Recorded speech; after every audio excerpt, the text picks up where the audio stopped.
offshoring them to Rwanda is going to make the process even longer and less efficient, and they're not going to have the access to legal aid that they do have here. And it's just another example of like criminalizing people. In the case of Venezuela, that started more than 15 years ago. We are talking of a Venezuelan displacement that is reaching more than 6 million people. The challenge there is, of course, that you have so many nationalities or ethnicities together in one country, always the same aim, to live peacefully together. And there is especially, of course, also the enormous challenge that we as humanitarians come from outside, hardly knowing the situation in which we are about to work. This person who used to torture me 20 years when I was in prison, and after that he offered him a free meal. So this is a kind of a very great peaceful message that we can share with a lot of people in our world.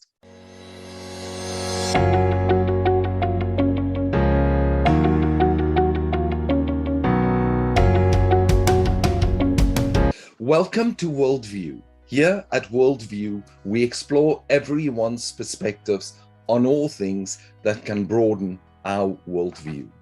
And today, we are hosting a much needed discussion focusing on addressing the challenges to the humanitarian development peace nexus, the challenges and opportunities for higher education, but more importantly, for practice. And I am joined today by Esther, Rhiannon, Haider, and Angelo. And I thank you in advance for sharing your perspectives on the application in your professional spheres of the humanitarian development peace nexus. So to get the discussion going, I would like to start with you, Rhiannon. If you can please introduce yourself to the Worldview audience, and also highlight for us in the area in which you are working with the humanitarian development peace nexus. Hello, everybody. So I'm Rhiannon. I work for a modern slavery response team in London. So I work with victims of human trafficking who mainly are also claiming asylum. I'm an advocate, so I help them with their entitlements under a European convention. With regards to the peace nexus, I feel like the main part of my work is focusing on the vulnerabilities after a crisis. So for example, when someone has come to the UK and they have claimed asylum, part of the peace nexus is development. And for the UK with asylum seekers, it's often that we work with we create an environment of negative peace rather than positive peace, where it's focused on immigration enforcement rather than incorporating everyone, including asylum seekers, to create a lasting and positive peace. And that's because those who vowed to combat modern slavery in the UK are also the same body that have quotas and immigration targets to fulfill. So it often criminalizes vulnerable people. Thank you so much, Rhiannon.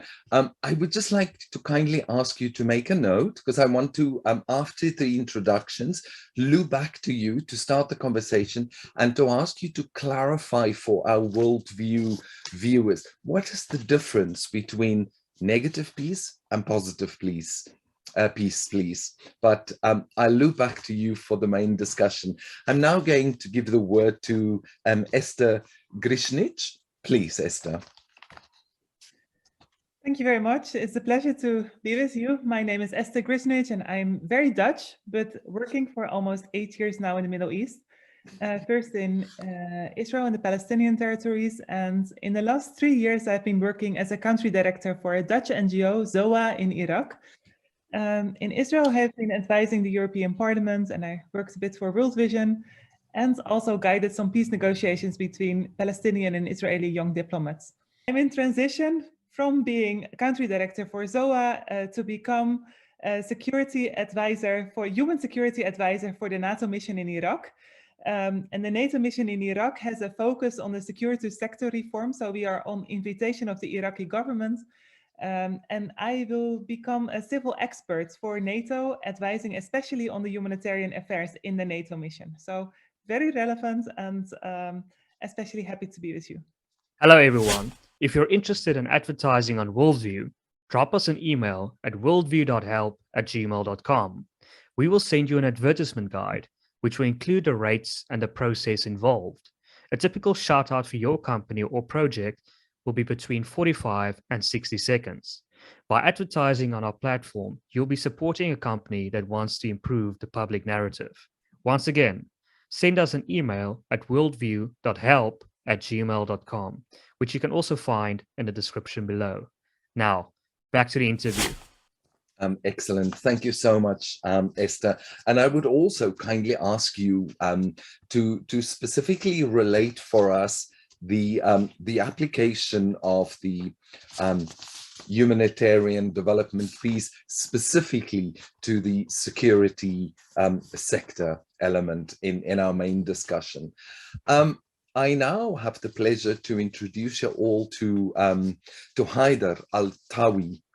Haider, you have the word, please.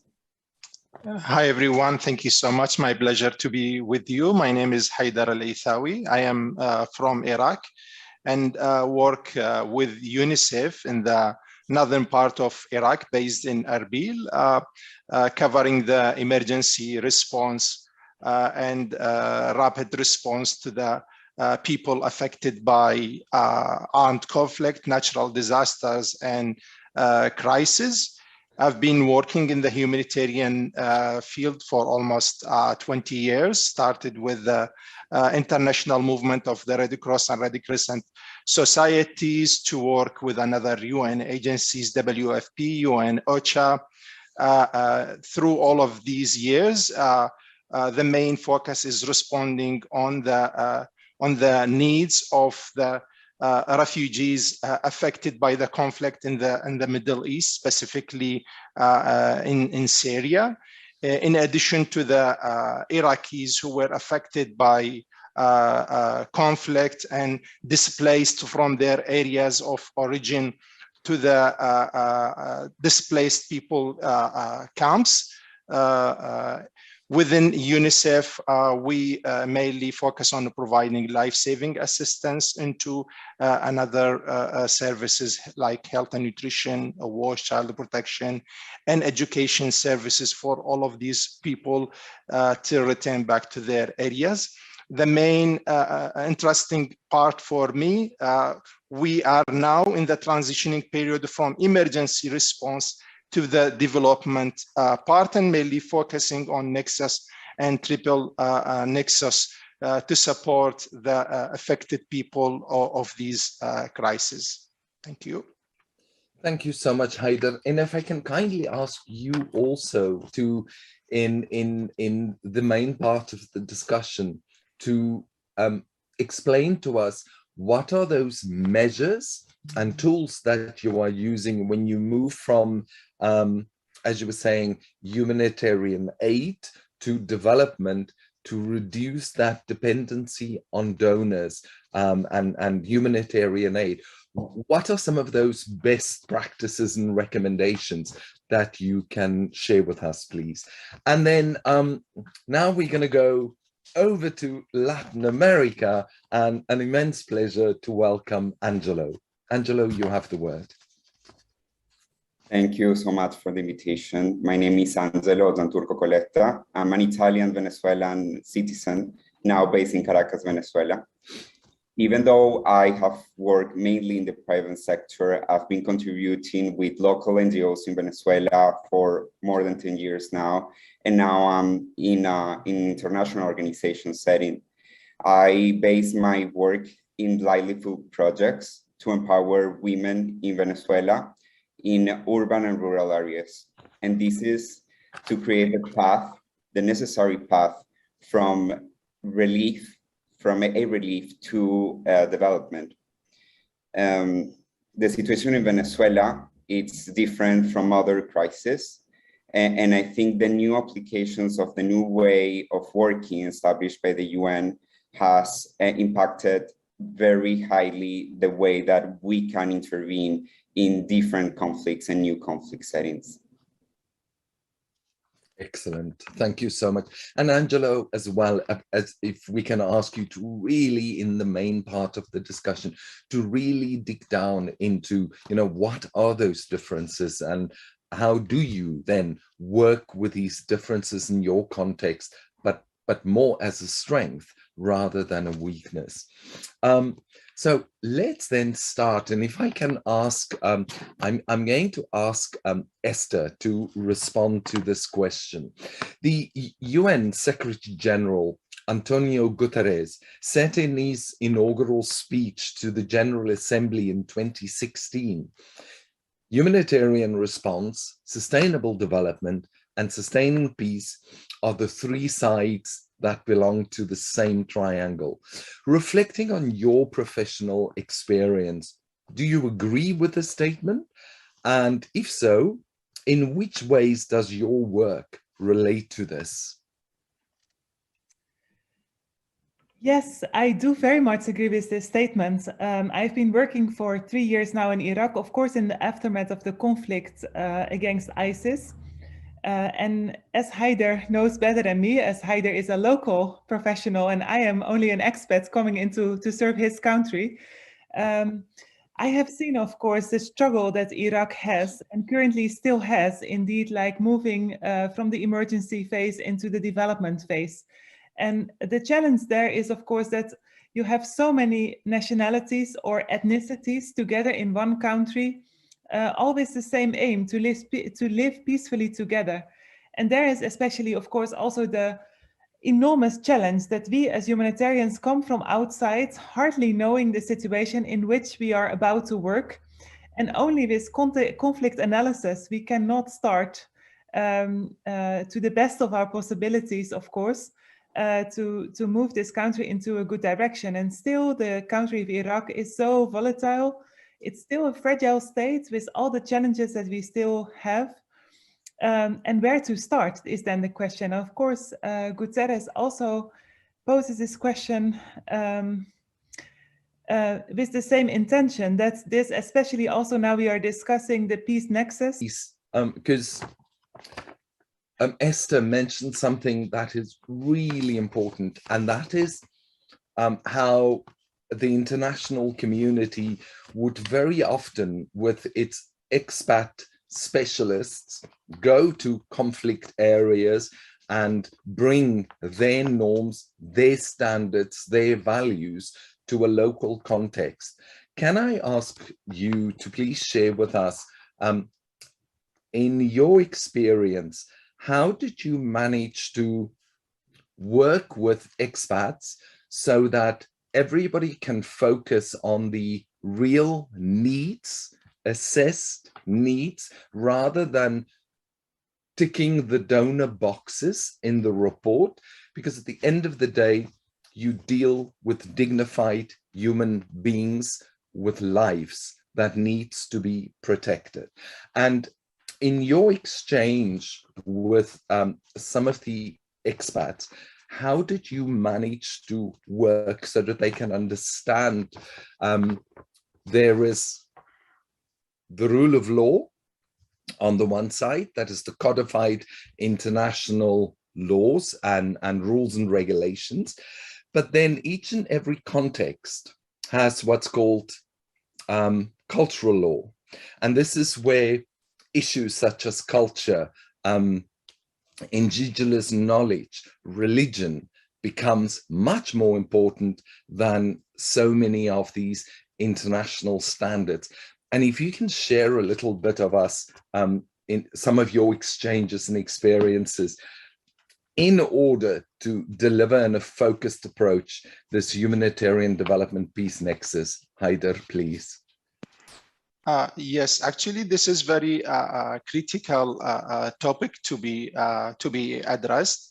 As Esther mentioned, that in Iraq, the context include multi-ethnicity populations, multi-religious people living in one country, and sometimes even with a small governorate, you can find a different population background, ethnicities living in a small area, like Kirkuk Governorate. It's a place in northeast of Iraq, and it includes all of the Iraqi ethnicities and religions in one place. And it's for a long time, it's a kind of a contested area because it's wealthy of a lot of oil resources, and all of the governments are chasing to get the control of this area.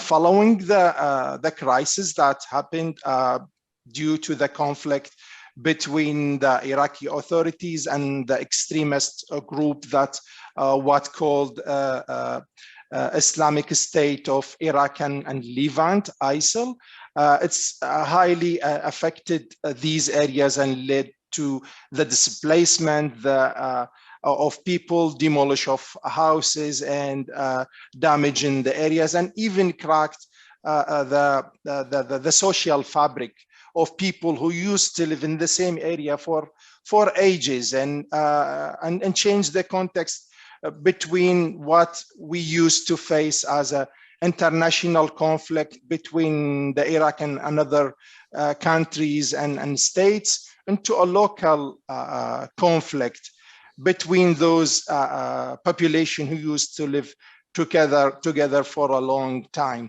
Having the international experience and expats responding to the conflict needs and to the population needs, it's very important by bringing another experiences from another context face similar challenges to our country. So we don't have to start from scratch or from zero by having all of these response plans, rules and regulations and activities to applied and respond to the needs of the affected people.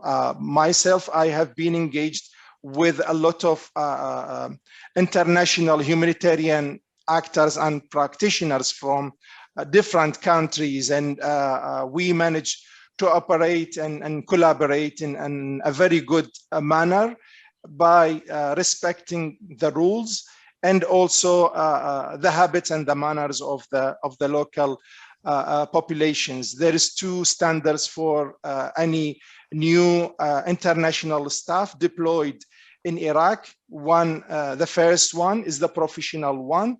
That's totally linked to the mandate of the agencies and to the program to be implemented. The second one is the culture-wise, what to do and what to not to do, in order to respect the values and the habits of the communities that we are engaging with. Thank you so much, Haider. Rhiannon, if I could please, in your opening statement, you mentioned positive and negative peace. Can I please ask you to expand a little bit so that our worldview audience can understand what's meant by the positive piece and a negative piece, please? Yeah, so the positive piece would focus more on building trust networks across communities, hybrid coalitions, shared narratives, and creating more a transformative coalition across all different sectors to create lasting peace. Whereas the negative piece, it's almost as if it quashes out the fact there is a crisis happening, and it focuses on keeping the status quo, security, enforcement, and so it's almost like for example in the UNITAR modules we learned about the moral imagination and the cultural iceberg, and it's accepting the influences of other cultures and working together to create a lasting peace, and actually realizing that the quality of lives on others impacts the quality of our lives too. And I think that with my work, especially with victims of trafficking, a lot of clients are female clients of sexual exploitation, and one of the Sustainable Development Goals, number 5, is women empowerment and equality. And to address that, we would need to be actively engaging with the women who come here, and a kind of a bottom-up approach, sharing their narratives, liaising with other organizations. Whereas actually here we're creating a negative piece, in that they claim asylum or they get criminalized for prostitution, so they're put in immigration removal center, or they're put in prison, and actually because they're in the National Referral Mechanism, they should be protected. So it's now our job as advocates to get their stories out there and actually advocate on their behalf that they're not criminals, and they can. A lot of them are very clever, educated people, and also during COVID we learned that we need key workers, we need unskilled labor, and it's boosting the economy. And so it's about utilizing everyone's skills, whether they're high skills or low skills, to create a positive and lasting peace, rather than criminalizing vulnerable women and men, and actually kind of forcing them into situations where they might be re-exploited. And I dare to ask you, so the UK government, the British government, have recently made announcements where they said refugees, unentitled refugees in the UK will be sent to Rwanda. Is that a sample of a positive piece or a negative piece? A negative piece, because it's not addressing the root causes of anything. It's not addressing why these people are here. It's just offshoring them to another place. And for example, victims of trafficking in the National Referral Mechanism, they have it runs parallel to their asylum claim. So they need to gather evidence of things that have happened to them, and by offshoring them to Rwanda is going to make the process even longer and less efficient, and they're not going to have the access to legal aid that they do have here. And it's just another example of like criminalizing people and sending them to Rwanda to carry on with the asylum process. It's just going to delay everything, and it's not actually addressing why they're here. It's not working with them. It's just a matter of, it's administrative. It's completely administrative. So it's not going to work towards creating a peace, and it's just going to be impossible for them to share their narratives with people, and actually to kind of be the trainer as catalyst approach, where they could actually inform and shape like how we respond to it here, rather than just kind of putting the problem elsewhere. Yeah, okay. Thank you so much, Rhiannon. Angelo, back to you. I would kindly like to ask you to expand a little bit more on what you mentioned also during your opening statement, that the implementation and the deployment of the triple nexus in your context is somewhat different.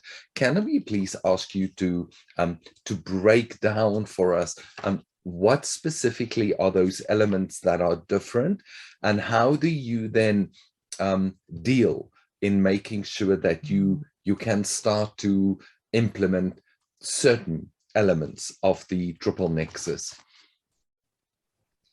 Yes.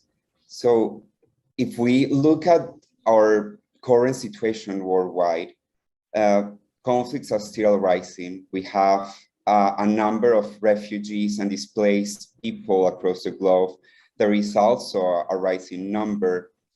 And the nature of conflicts are changing as well. In addition to the traditional arms-based conflicts that we always had, now we have different kind of conflicts that demands different kind of actions as well. But the main problem with humanitarian aid, in my opinion, is still funding. We are talking that an intervention lasts on average 9 years and is not sustainable. And that's why it was so important to change and implement this new way of working, established in 2016 with the triple nexus. In the case of Latin America, we have conflicts that come from a protracted political crisis. In the case of Venezuela, that started more than 15 years ago. We are talking of a Venezuelan displacement that is reaching more than 6 million people now between refugees, considered refugees in Latin America, not refugees by the UN or elsewhere in the world, asylum seekers and economic displaced people. So it was very important for us to establish mechanisms that could be applied national and regional to not only deliver the relief that they need in this moment, inside and outside Venezuela, but to create solutions that they can take, that the beneficiaries and the affected people can take by their hands in order to create and boost their resilience and create a sustainable solution to the problem. So that's where the Triple Nexus come into action. And the program is not mandate focused, but problem-based approach, which is fundamental to pave the way and achieve this sustainable solution. Angelo, I'm going to challenge you a little bit by asking, based on what you just said, specific to Venezuela, do you then believe that the specific characteristics of contemporary challenges, conflicts, crises, war is still applicable to the Triple Nexus, or the reverse? Is the Triple Nexus still applicable to the complexity of current challenges, conflicts, crises, and wars? I think the Triple Nexus was an answer to create a new system that could effectively achieve and tackle the new kind of crisis and the challenges that we have facing for the last 20 years in the humanitarian sector. And specifically in a different context, like the Latin American one, I think it's a perfect almost solution to it. There are still challenges within it, but the transmissible information that we now have because of the Triple Nexus to local actors, local NGOs, aid just to create more actors in the field, in the field that can actually contribute to prevent new crises, which in my opinion is one of the main purposes of the Triple Nexus and the new way of working. Thank you so much, Angelo. And then to all the panelists, let's change gears a little bit and let's look now at training, development, and education programs. What can be added to the value of higher education programs in the areas of humanitarian action, peace building, and development in addressing the current realities of conflict, war, and crisis? Haider, if I can ask, it's the same question for all of you, but if I can ask Haider to please share some of your insights, recommendations. Well, through the history and the information that we have been looking through the study that we went through, the program of humanitarian action and peace building, the classical way of the conflict all over the world, that there is a kind of conflict over the resources, there is a kind of different motivations that lead to the conflict between countries. Nowadays, the context has been changed, and looking to the recent conflict between Russia and Ukraine, all of that is happening as a kind of a conflict on behalf of another, let's say, axis all of the world. There is no direct threat or impact between these countries, but again, the war has started and God knows when it's going to be over. The same intention expected between China, Taiwan. The same thing is happening currently between Iran and Iraq. Iran start, let's say, attacking some tactical positions inside Iraq, and allegedly they said that we have received information there is a kind of threat against the national security of Iran. So I believe that these conflict analysis need to be integrated within the current studies and terminologies that we are dealing with to have a better understanding on the future conflicts. Thank you so much, Haider. Rhiannon?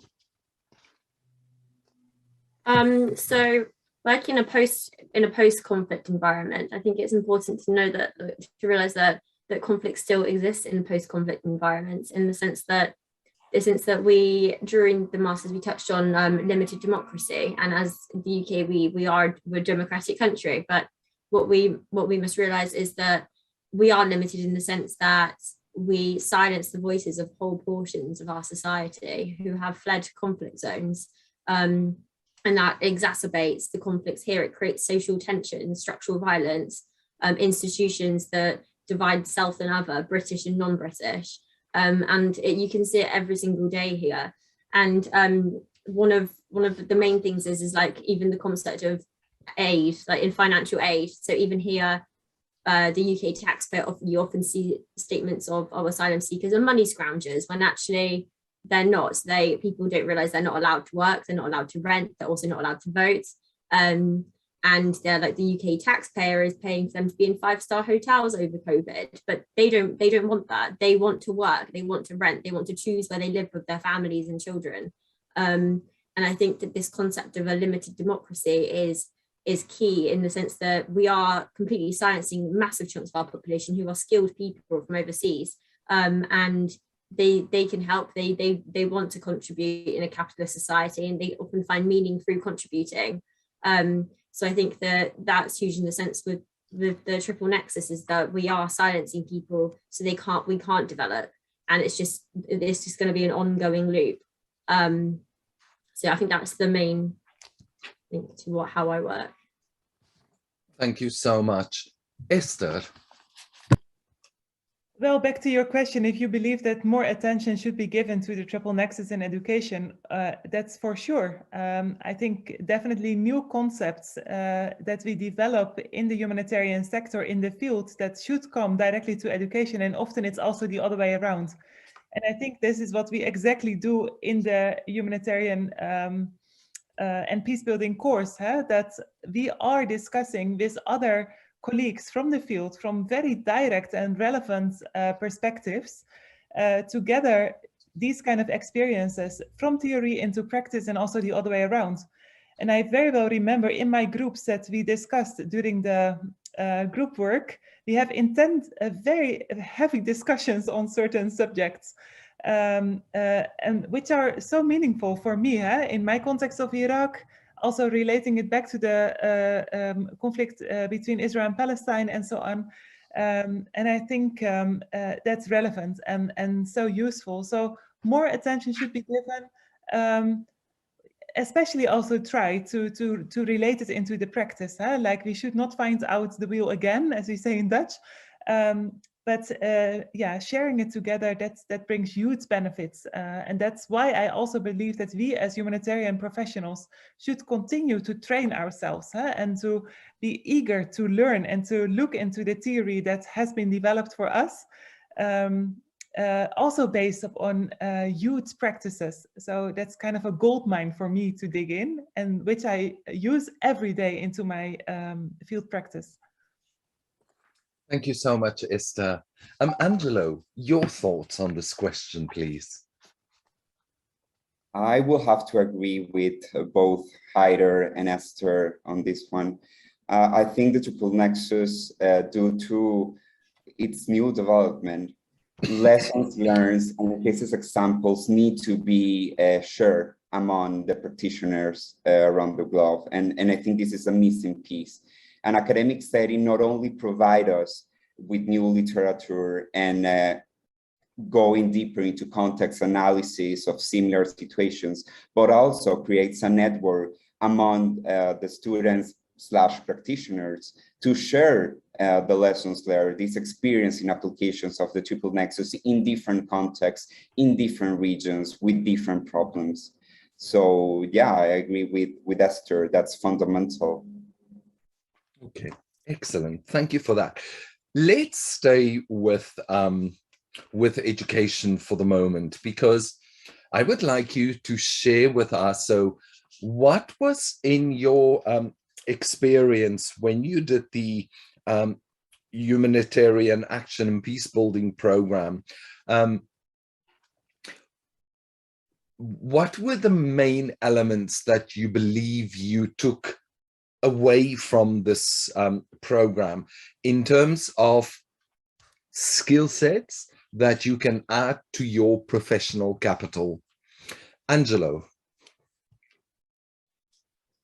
This is going to be a bit informal, probably, but what I have learned, what I have learned, and I come once again working more closely with local NGOs. So when I started the program and through its development, I was very eager to prove that local agents were fundamental for the success of a program, of a mandate in a specific country.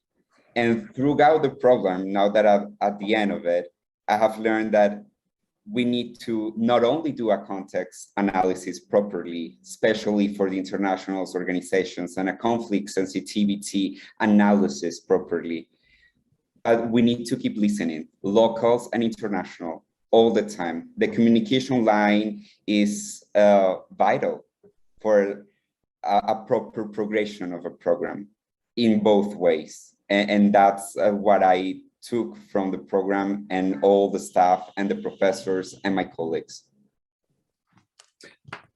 Thank you so much. Esther, back to you.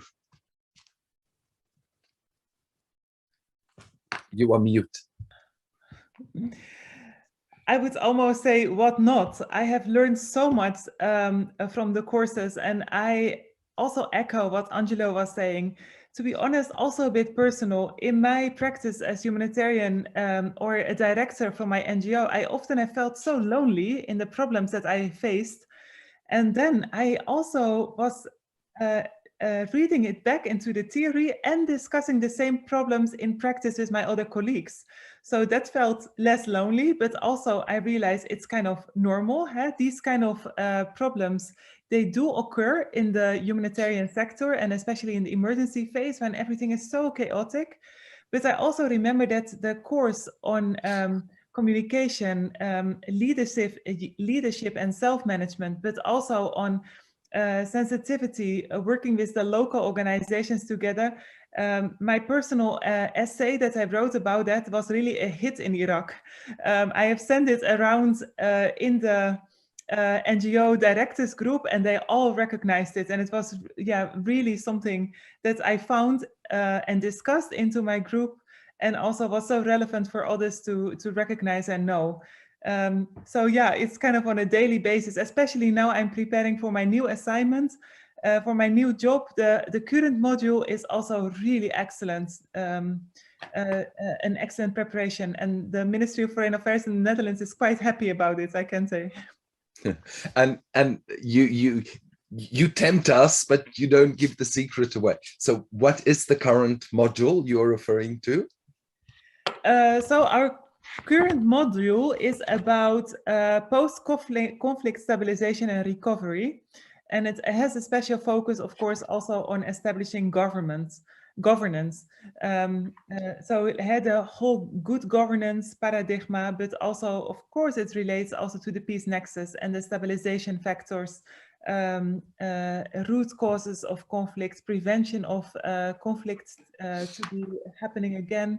So yeah, it's the first 2 reading weeks, but I can tell you that I'm very eager to go and move more into the module. Thank you so much, Esther. Haider.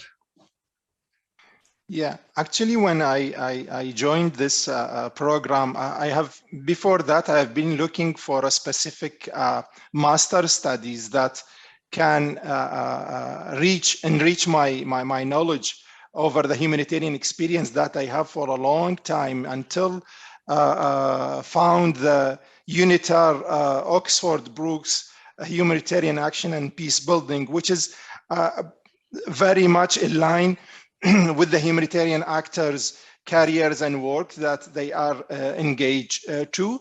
And also the list of the models and the topics that we have with all in all within this study. It's really informative, and it's guided me through different layers, as Esther mentioned, starting from self-management in conflict settings, and to conflict sensitivity and conflict transformation, and end up in the post-conflict stabilization and recovery. It's a kind of harmony between these topics from A to Z, and totally linked to the context in Iraq, where we face all of these related topics. On the other hand, I have been engaged in a lot of network group meetings, cluster meetings, interagency meetings. And when I was listening to the other colleagues who were analyzing the context and the situation, I was thinking to myself that they might speak in a different language, which is I'm not familiar with.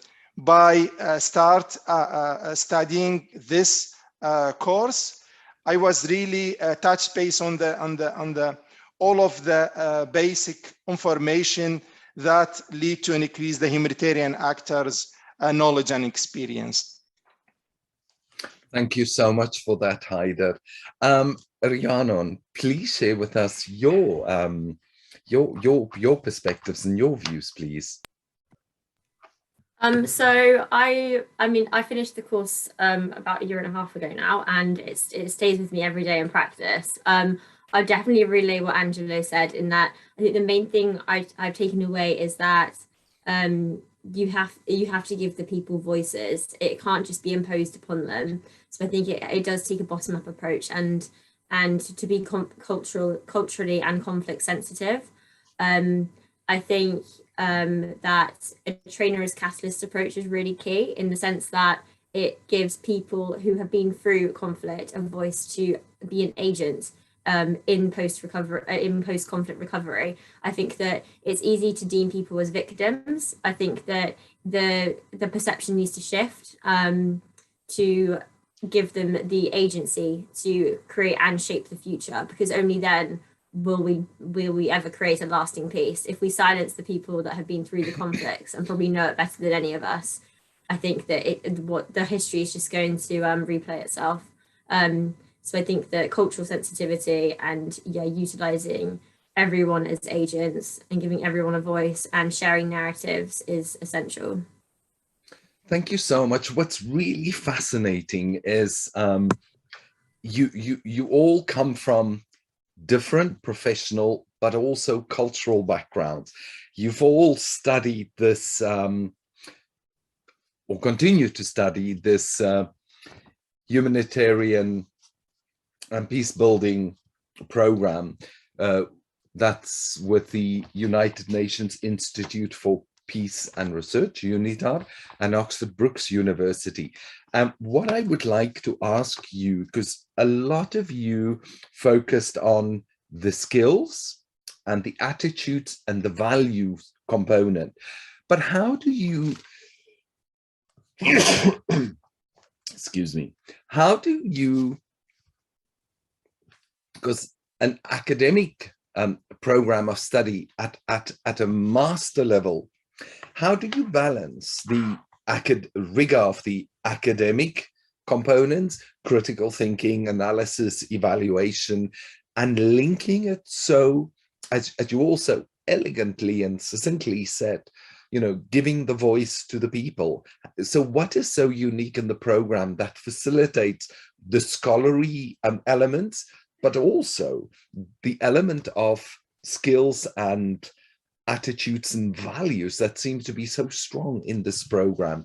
And if I can ask Haider, then Angelo, Rhiannon, and Esther. Haider. Thank you so much. Before answering your question, I'd like to touch base on how can we connect what we have studied and reflected that on our daily basis work and on the ground to support people that we are dealing with. From my perspective, I was thinking for a lot of time to find a way on touch base on the root causes of the conflict and the possible way to sort it out, to find a solution for the people to live in peace together, and also to get rid of all of these challenges that lead to the conflict. So by the end of my study, I was working on selecting a topic that somehow can help the affected people. So I am currently working on my dissertation, which is the impact of the durable solution to solve the challenges of internally displaced people back to their areas and live in peace. So somehow I integrated all of the experiences, knowledge that we get from the program, align with the challenges on the ground, and create a kind of a case study for the future work. Besides that, there was a lot of messages that I get through the models and the studies that we went through. Transferring these messages is super helpful to change the behavior of people, especially those who were impacted by violence. And it's very easy for the extremist group to attract those people again and create another cycle of conflict. However, if we manage to transfer the peaceful message to those people, that will create a new values and a new peaceful environment. It will be more strong and can be followed rather than leaving those people like neglected. Thank you so much, Haider. Angelo? I believe the success of this master program is that it is flexible, yet very interactive. While doing the program and working at the same time, we have the possibility to directly implement and practice what we have learned during each module. But also we have the possibility to remain in context with the problem we're working on. And I do believe that's what makes possible this link between the academic literature and transferring this into practice, because it's right away. There is not a waiting time between the application of what we learned and see how can be applied into each and every one of our contexts in work-wise, I mean. Thank you, Angelo. Rhiannon? I actually think the beauty of the course is that that like we want to give local people a voice in our master's degree, the master's gives us a voice, and it's very much we as students can kind of shape the trajectory of the modules. So you can, like Angelo said, you can adapt it to what you're working on the ground. I think that it gives you the flexibility to focus the modules on something that you're interested in or you're working on or that you want to explore further. And I think that because it's such an international master's, it also kind of adheres to the triple nexus in a way, because it does promote international cooperation and discussions, and the weekly forum and the different lecturers we have in to discuss matters across the world really challenge you academically, but also make you think daily in a different way, really. So when you do approach work as a working professional, you are in the back of your head, how can I be culturally and conflict sensitive? How can I work in a non-symbolic violent way? So it's just, the master's is amazing in that sense. And from an undergrad in UK institution, I think this master's is like nothing else. It does really kind of share the cooperation internationally that the Triple Nexus is asking for. Thank you so much, Rhiannon. And Esther, if I can ask you, so the Institute for Training and Research in Oxford Brookes Master Program, is it how is it delivered?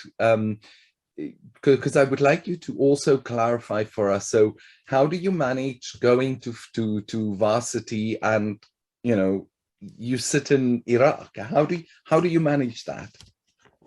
Yeah, indeed. Like, so people say you're crazy. You have one of the busiest jobs, and then you're also studying. But I also have always seen it as kind of enrichment to myself. So if I'm so tired in the evening, I still find an hour or shorter, sometimes longer, to study and to engage with the other colleagues. And I also would strongly also mention how much they have supported me, the other colleagues. And I have tried to support also others, colleagues that are working in a Rohingya refugee camp, or that are working in a famine in Africa, or others who are studying from Australia or the States, that are especially interested to support us as field workers. So that has been always so helpful. But yeah, for me, of course, going more towards the essay deadlines, it is a lot of work, and sometimes I take a day off, but I think, never passed the essay deadline. So it is very doable. And also the group work is flexible. Also the tutors in the course are so helpful and understandable, as they always also have some field experiences themselves. And here I would also like to mention that every single essay that I wrote for the course, I started with an example from my very practice. So directly relating that towards researching the theory, building a kind of framework in these essays. Yeah, it was just wonderful. It absolutely worked for me. So is this program entirely online, or do you go to campus as well? In principle, it is totally online. So you have an every week hour of reflection and discussion, and also sometimes you have a special lecture. But you can do it totally online when you contribute in chat boxes with a weekly team or weekly questions, where you relate back to the theory, but also give your very own examples from the practice. And then, of course, you have the group essay work, and you have your own individual essay work, where you show kind of your capacity of everything what you've learned in the course.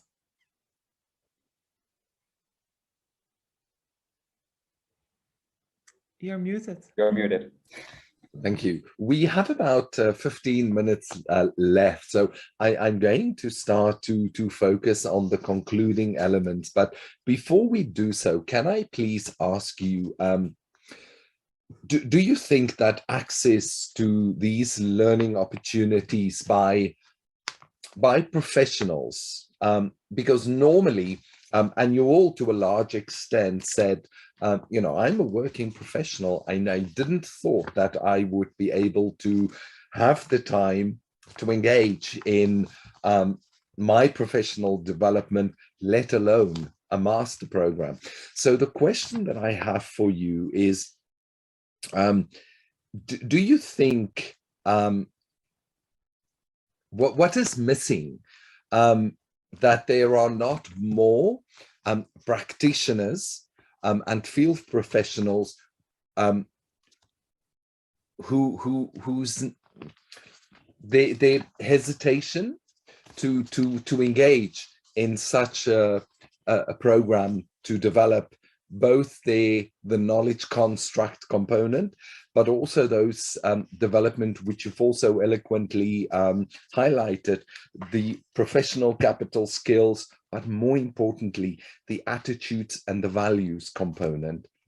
So what would be your recommendations to say, you know, how we can draw more professionals and field personnel to follow similar programs for their professional development?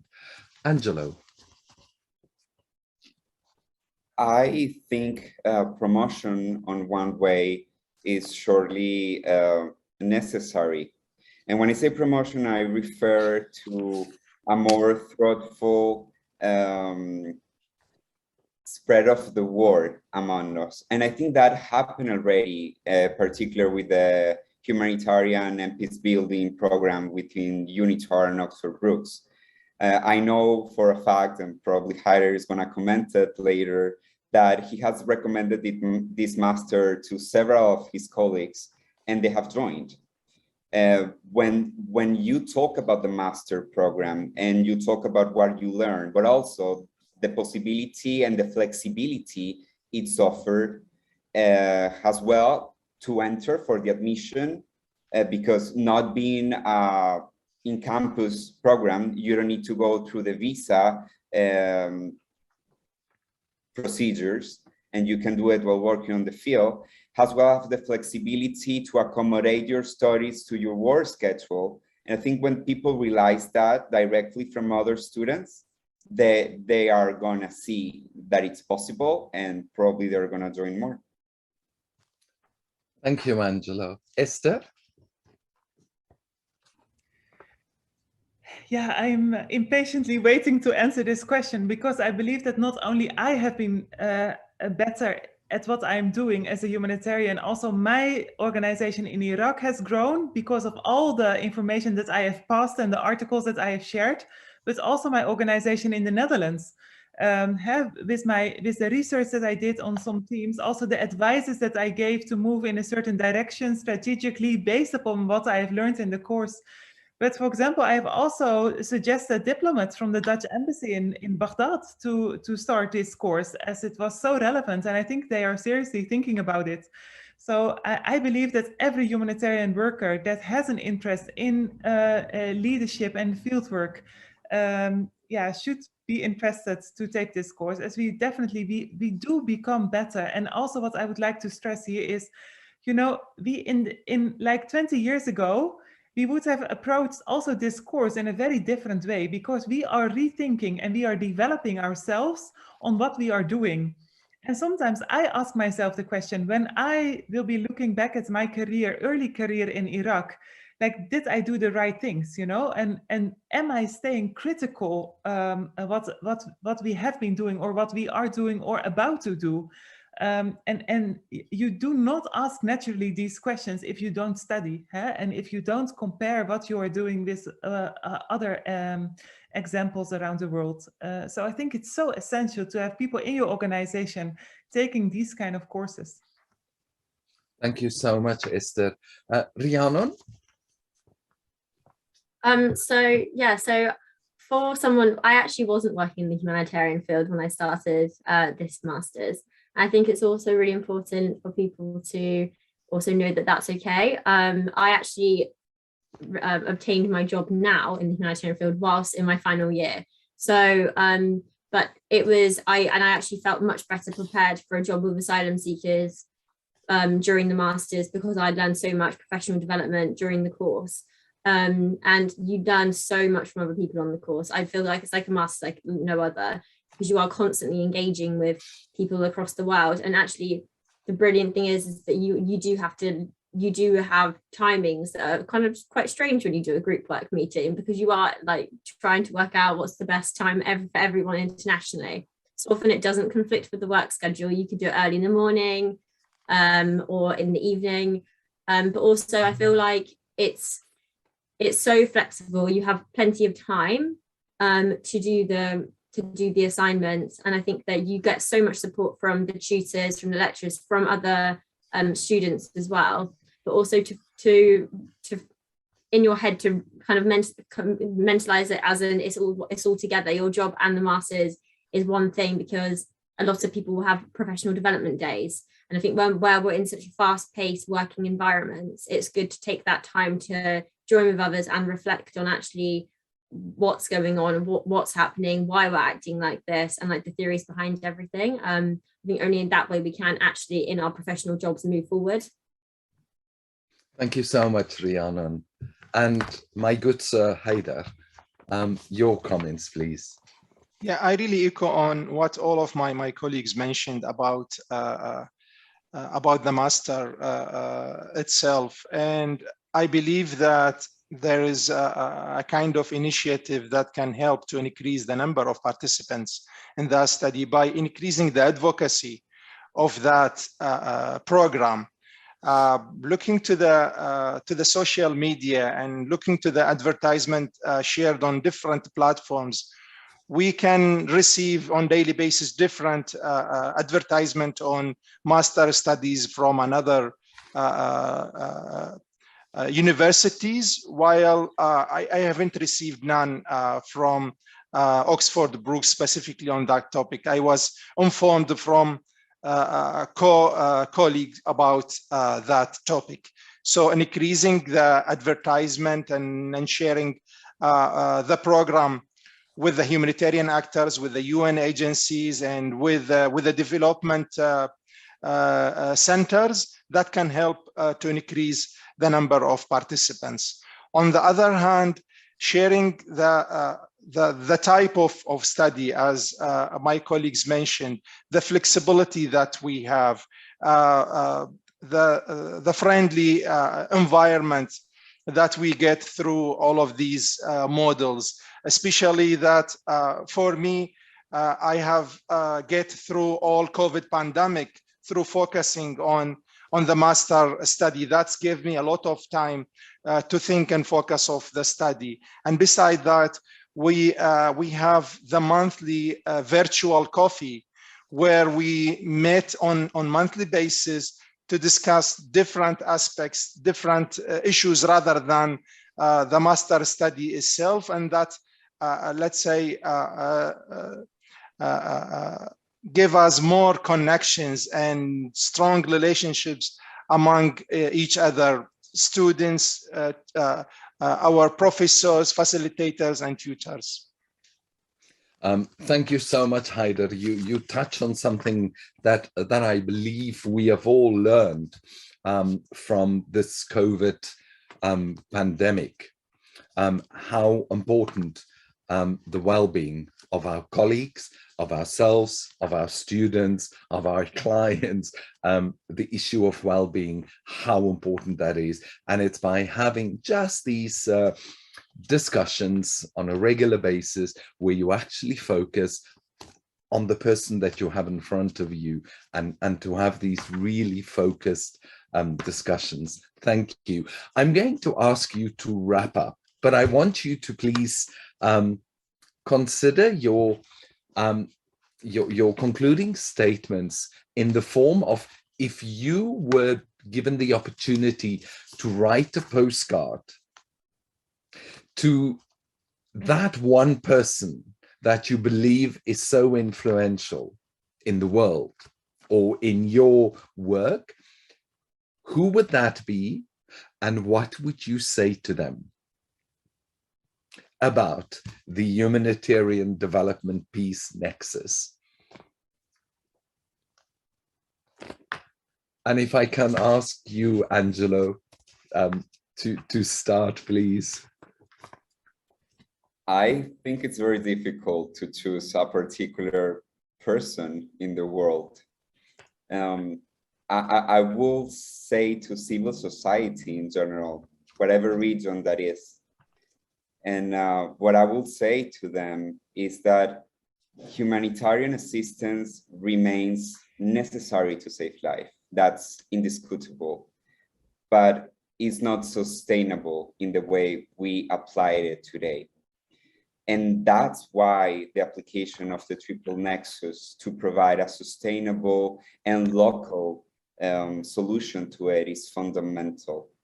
The importance, not only for international NGOs and for other international actors to understand that they need to empower and include local agents, but also the civil society needs to understand that they don't only require relief, they require the proper tools for them to develop their system, their solution.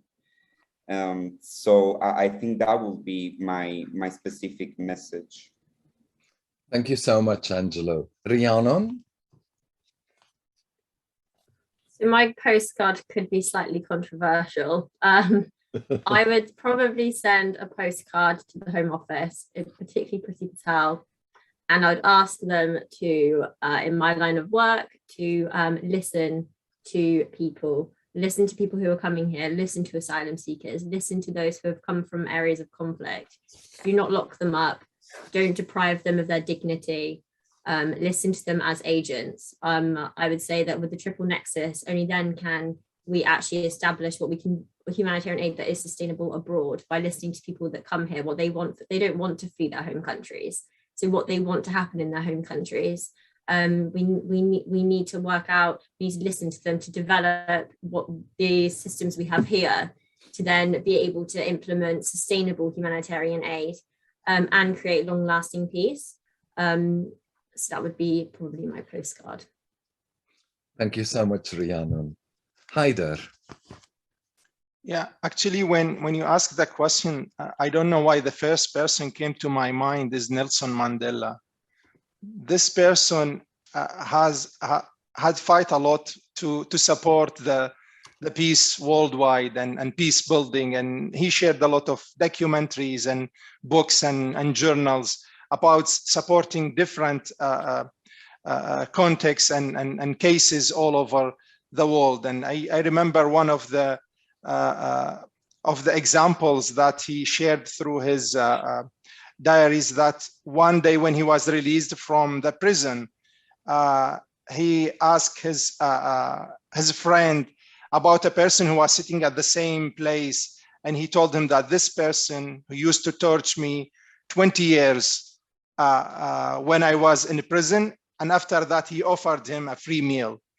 So this is a kind of a very great peaceful message that we can share with a lot of people in our world. Thank you so much, Haider. And I'm sure where Nelson Mandela is sitting in paradise, I am sure he is smiling down and thanking you for those comments. Thank you. Esther.